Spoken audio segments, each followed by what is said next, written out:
Good evening, everyone. Welcome to Evening Dhamma.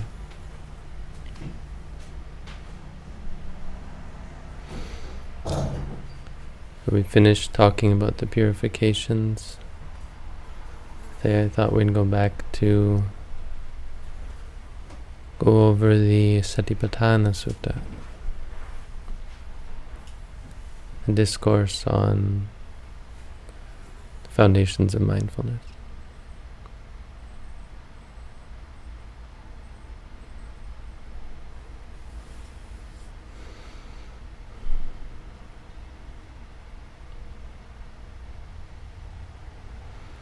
So what we're practicing is insight meditation, which is the insight part is a lot of what we've gone over in the past days. But it's based on the 4 foundations of mindfulness. So the actual practice we do is mindfulness. And when presented, it's quite a simple practice.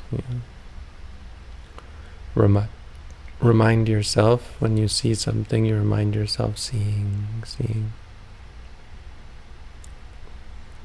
When you feel pain, you remind yourself pain.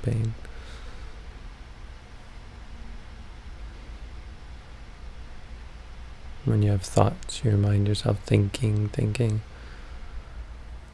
Emotions, you remind yourself liking or disliking, and that's your mantra. You repeat it to yourself. And that's the practice.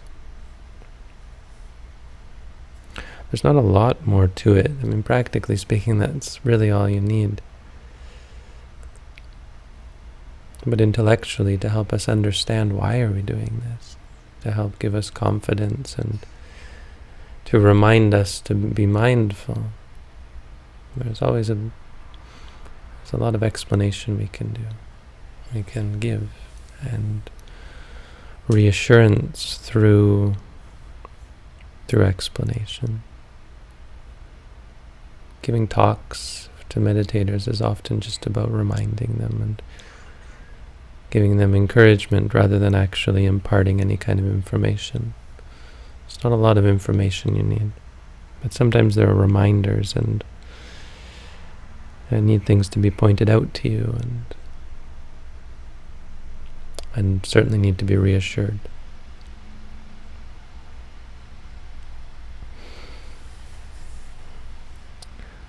So the Satipatthana Sutta gives us it lays out the practice in some detail about how to practice the 4 Satipatthana. It starts by telling where the sutta was taught, in the Kuru, the land of the Kurus, which is interesting, but only from an intellectual, academic point of view. What's useful is the next section where the Buddha says, Ekayano ayang bhikkhave maggo. This is the Ekayana Magga.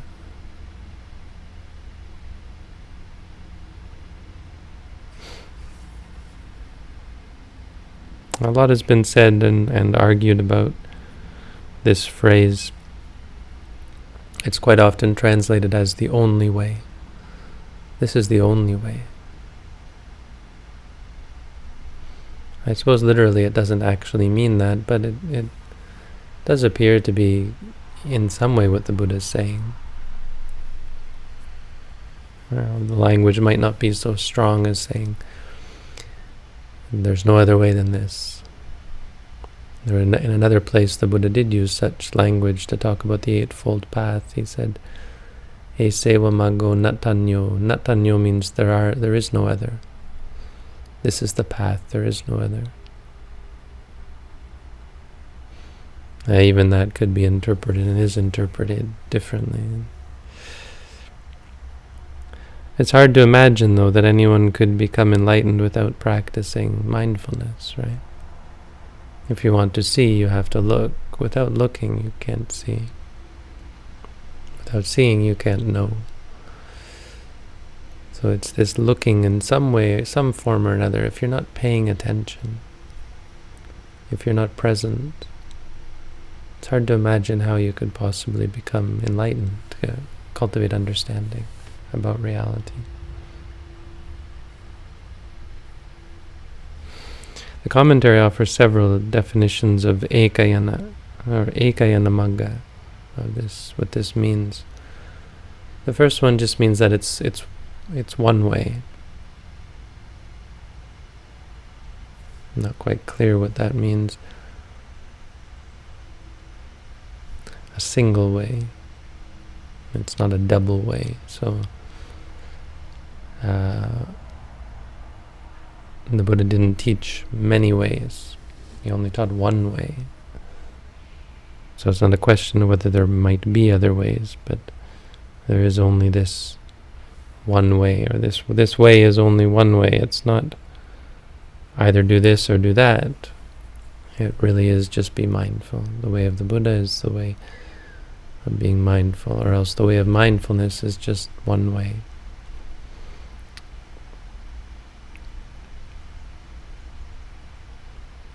But then it gives some alternative definitions. I mean, that one actually doesn't mean a lot. So it's ekayana magga because one has to practice for oneself. It says it could mean that it's the way that has to be practiced by one. No one can practice for you. Unlike other spiritual traditions where you can be saved by others, Buddhist soteriology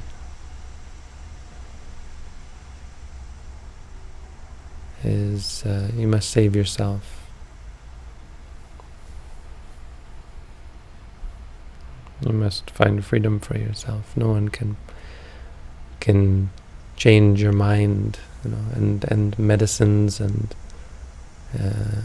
drugs. A lot of people argue that psychedelic drugs are going to be support for the practice. Not really. There are things that can support. Other people can support you on your path. But in the end, it's got to be, you've got to practice on your own.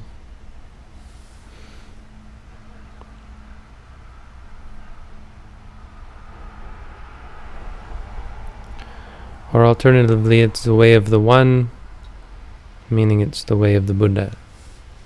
You won't find this way anywhere else.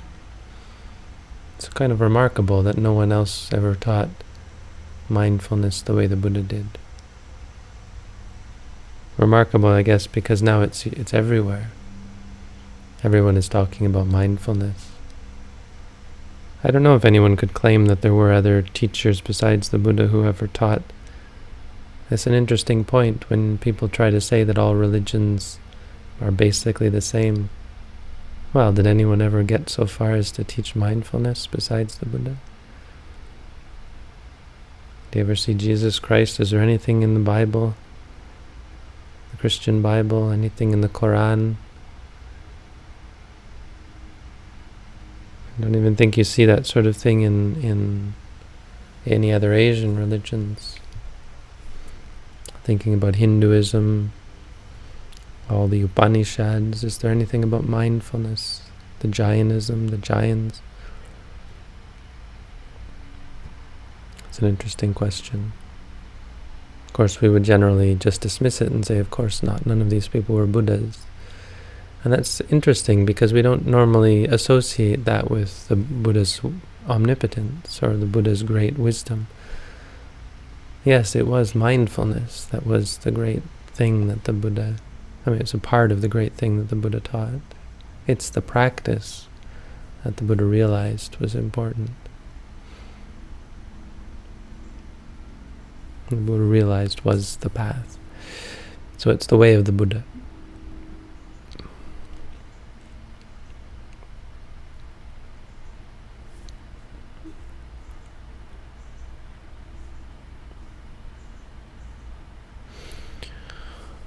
Or it just means it is the way that goes in one direction. Ekang ayati. It means it only leads to nibbana. You practice this and it doesn't lead anywhere else. Practicing mindfulness couldn't lead you to hell, for example. Mindfulness couldn't give any bad result. Unlike other potentially wholesome states like effort, concentration. This is why it's so hard to talk about wrong mindfulness, is because mindfulness is always good. Mindfulness only leads in the right direction, only leads to good things.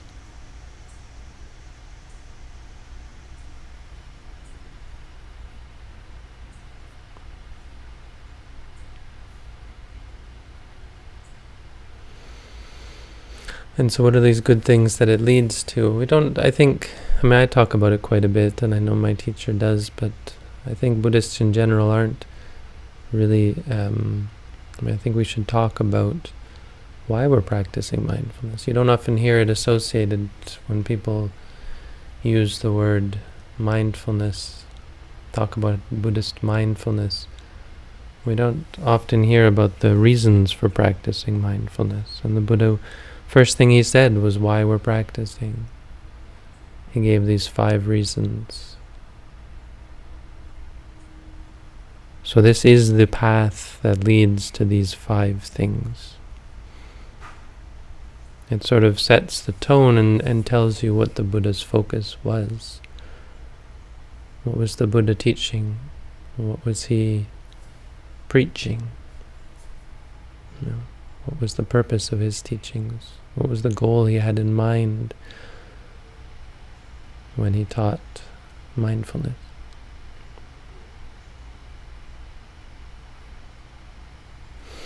So the Buddha had these 5 reasons. First is the purification of beings. He taught mindfulness because it purifies.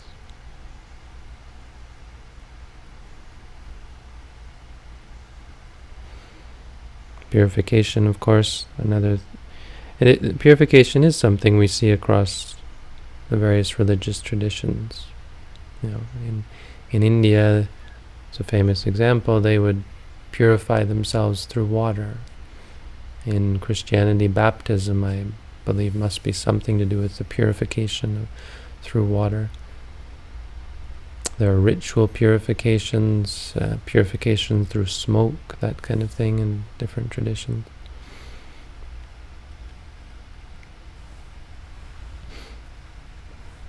There's purification by confession and so on. Buddha taught that purification comes through mindfulness. This is what we just went through, right? The 7 purifications. So first of all, he was very much concerned with purification. It's a point to make about the Buddha. It's not unique. Purification was actually a big thing in the time of the Buddha. This was a key word that people were using, it seems, as a reason for why they would go off into the forest. They were trying to free themselves from the defilements of ordinary life. You get so defiled, sullied by desires and conflict, delusion and arrogance and attachment and all sorts of things. So how to purify yourself? This was the question, and here was the Buddha's answer. Purification comes through mindfulness. Not from avoiding or rejecting or suppressing our mind states, but understanding them. I mean, there's something very profound, very important about the Satipatthana Sutta, in that even the bad states, when it talks about the hindrances, the mind states that are clearly troubling and troublesome, it talks about being mindful of them, not running away or trying to change them. And that's how the Buddha said true purification comes about. Because of course, through seeing them clearly as they are, one no longer reacts, and through not reacting, they don't have any power. The second result of practicing mindfulness is dukkha domanasanang atankamaya.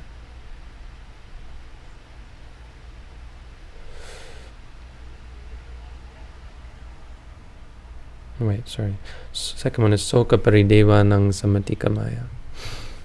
To overcome sorrow, lamentation, despair, all kinds of problems. And the implication here is that purification, or a pure mind, is what allows one to solve all of one's problems. I mean, this is very much one and the same. When your mind is pure, then the mind is not caught up with depression and anxiety and despair and disappointment.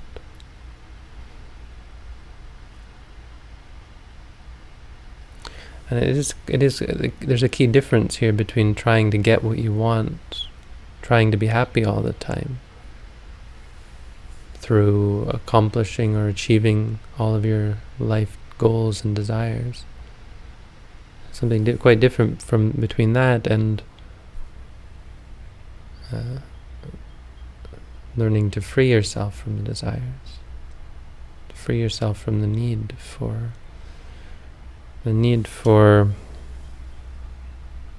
satiation or satisfaction, or a need for always getting what you want.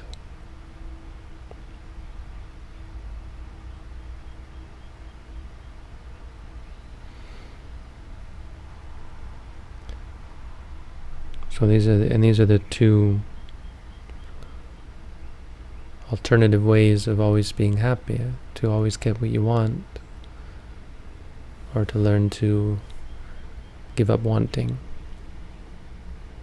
So when your mind is pure, there's no potential for depression, anxiety, no potential for disappointment, no potential for mourning loss, fearing loss.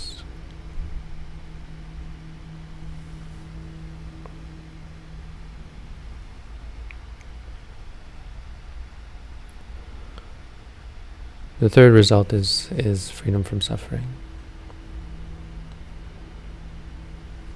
Dukkha domanasanang atangamaya.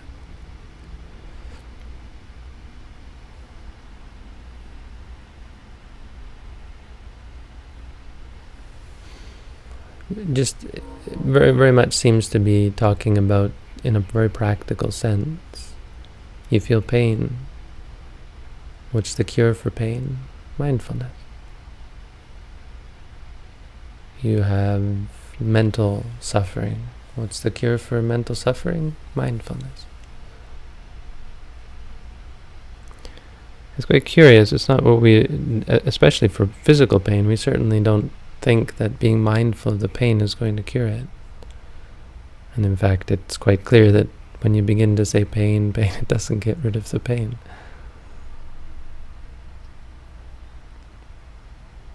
Even with mental anguish, in the beginning it seems quite clear that mindfulness isn't going to do anything about it. Sometimes when you're mindful, the anguish, the despair, the sadness gets worse.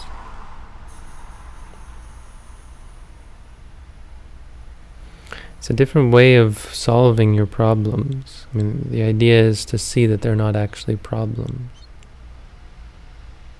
Even your problems.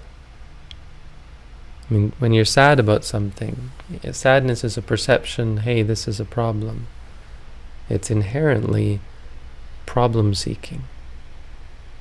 The mind state that is sad, even the mind state that is in pain, is inherently negative. It's a negative reaction. This is bad, that is bad.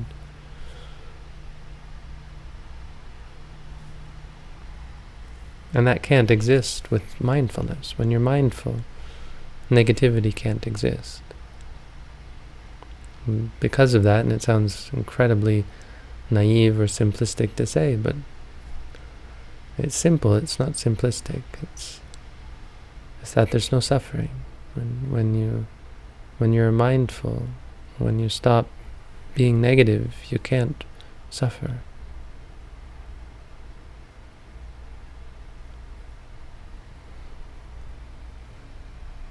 So when we talk about overcoming or freeing ourselves from physical and mental suffering, we really mean we mean freeing, but in a very different way. It's not about some magic trick that makes the pain go away.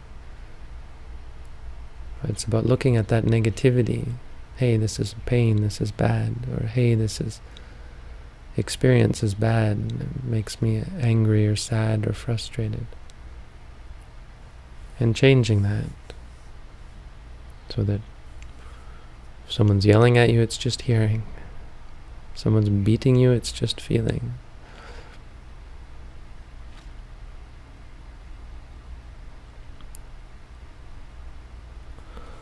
Somewhat of a radical way of looking at the world, I guess, right? That sounds very radical.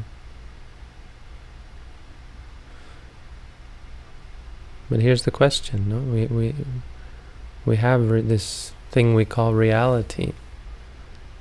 And the very first question we should ask, that we never asked and was never posed to us, is what are we going to do about this thing called reality? What is our purpose? What is the point? We got caught up, right? Okay, here I am, born a child, these are my parents. We never thought to ask, what the heck is going on? Right? We didn't have time. We had to eat. We were hungry. We had to play. We were playful. And then on and on and on through life, and we never stopped to say, wait, what am I doing? What is this all? Right? We don't ask these fundamental questions until much later, and by then we're steeped in culture and wrong views and all caught up in our own likes and dislikes, and it's very hard to be a philosopher. So it's very, we hold wise philosophers in great esteem is because it's not easy. And it's very easy to have a wrong philosophy or a philosophy that is flawed.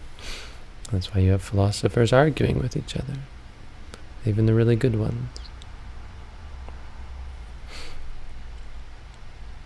And then you have people who have a fairly deep philosophy but can't actually practice it because they're too caught up in their own addictions and their own problems.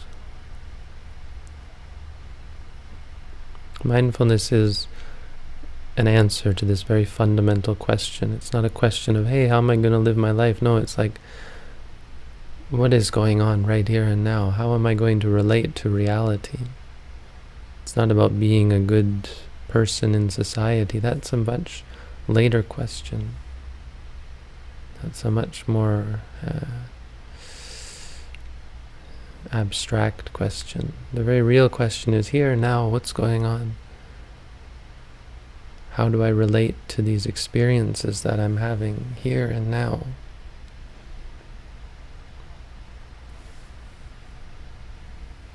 And so it does address at this very fundamental level the problem of suffering. So at this level there is pain. How are you going to react to that? There is sadness, there is anger, there is attachment, all these things. Mindfulness is this low-level interaction with reality. It's at the very fundamental, basic level of interaction. That's, of course, what's so powerful about it, because it then cascades and affects every part of our lives. Frees us from all kinds of suffering, because all kinds of suffering eventually come down to this experiential reality. The fourth result of mindfulness is that it sets you on the right path. I've talked about all these before. This is something that I talk about a lot. The right path, and this is what we've gone over for the past weeks. The right path is more about a way of being rather than a way of a place that we're going. You're not really going anywhere. I mean, that's probably doesn't need to be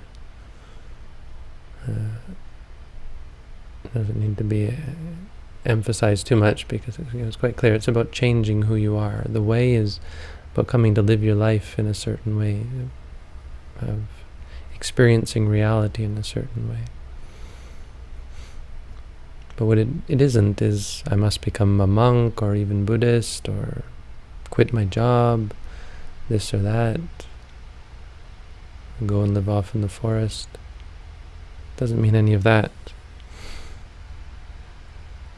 The way is mindfulness, right? I mean, that's the key here. Is what is the right way?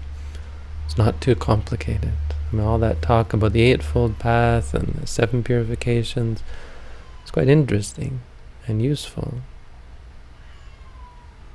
But it's not even so complicated. All of that comes about through the practice of mindfulness.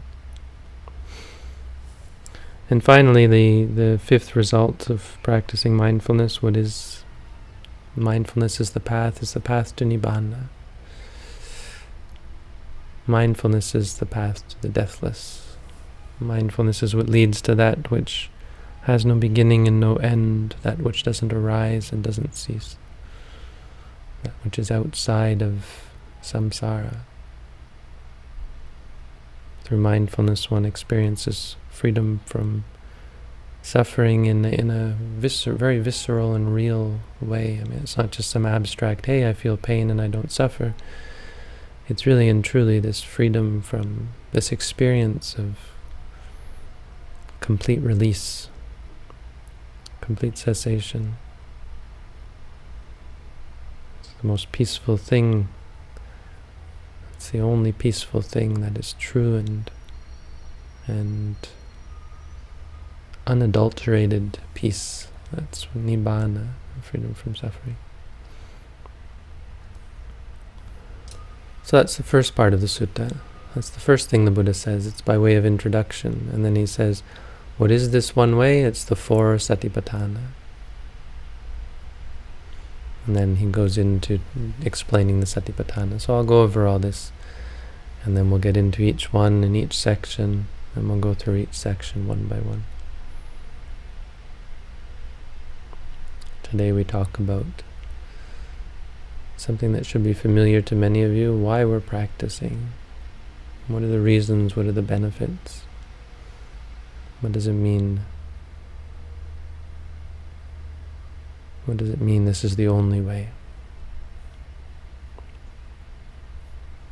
So there you go, that's the Dhamma for tonight.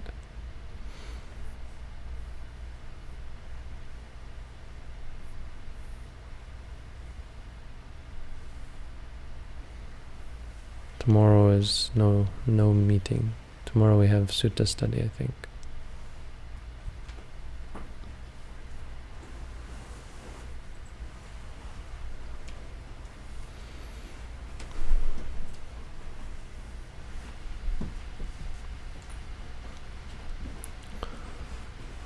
Questions?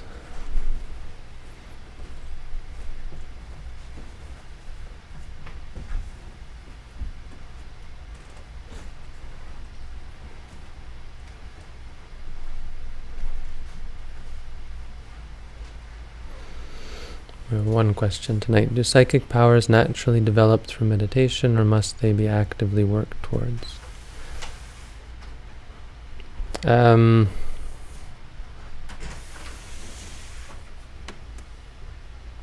It can be both ways, but I mean, meditation is work.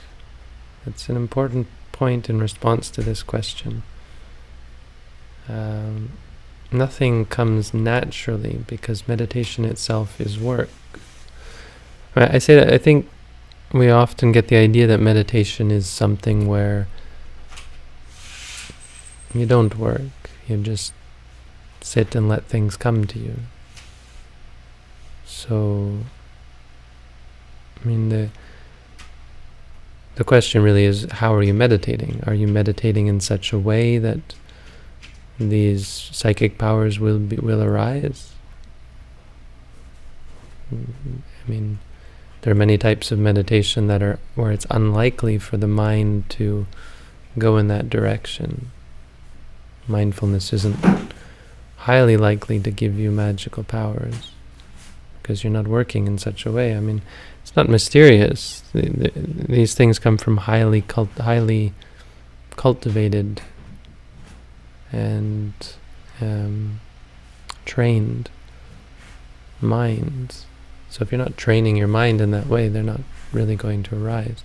But they can be incidental. If your intention is a certain way, but you happen to be training yourself, your mind happens to be training or building up habits that have some connection with magical powers. Like any kind of samatha practice, your intention is not to gain magical powers, but your mind is becoming so strong and so fixed and focused that it's not hard for it to be then nudged over into cultivating psychic powers. So they don't come naturally, but the power of meditation, many kinds of meditation, can be applied to various kinds of psychic power. Or you can just outright cultivate that state of mind that leads to psychic power.